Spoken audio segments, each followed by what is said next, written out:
হবে এখানে কোনো ইন্টারমিডিয়েট চালু করা যাবে না। ইডেন মহিলা কলেজের স্বাতন্ত্র্য রক্ষা সহ 5 দফা দাবিতে এই মুহূর্তে মানববন্ধন করছেন ইডেন মহিলা কলেজের বর্তমান এবং সাবেক শিক্ষার্থীরা। এর আগে কিন্তু আমরা যেমন দেখেছিলাম কলেজটির 2 নম্বর গেট অর্থাৎ হলের যে গেটটি রয়েছে সেই গেটের সামনেই কিন্তু এই মুহূর্তে মানববন্ধন কর্মসূচি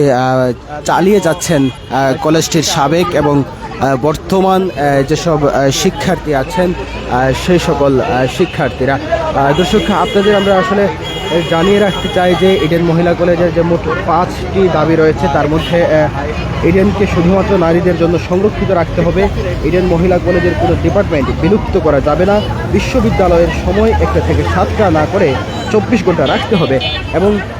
ইডেনকে উচ্চ শিক্ষা প্রতিষ্ঠান হিসেবে রাখা, কোনো ইন্টারমিডিয়েট চালু করা যাবে না এবং সবশেষ 5 নম্বর যে দাবিটি হচ্ছে সেটি হচ্ছে ইডেন কলেজ যেখানে একটি মহিলা বিশ্ববিদ্যালয় হওয়ার যোগ্যতা রাখে সেখানে ইডেনকে শুধুমাত্র একটি ফ্যাকাল্টিতে রূপান্তর কিছুতেই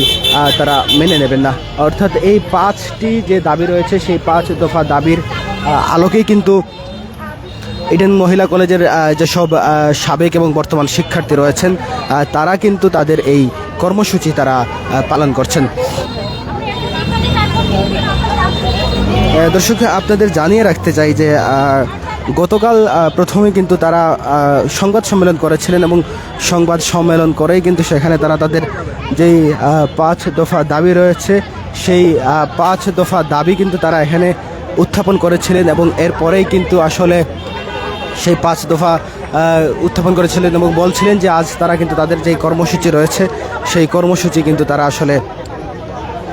দেবেন এবং সেই পূর্ব ঘোষণা অনুযায়ী কিন্তু আজ তারা তাদের যেই কর্মসূচি রয়েছে সেই কর্মসূচির আলোকেই কিন্তু মানববন্ধন করছেন।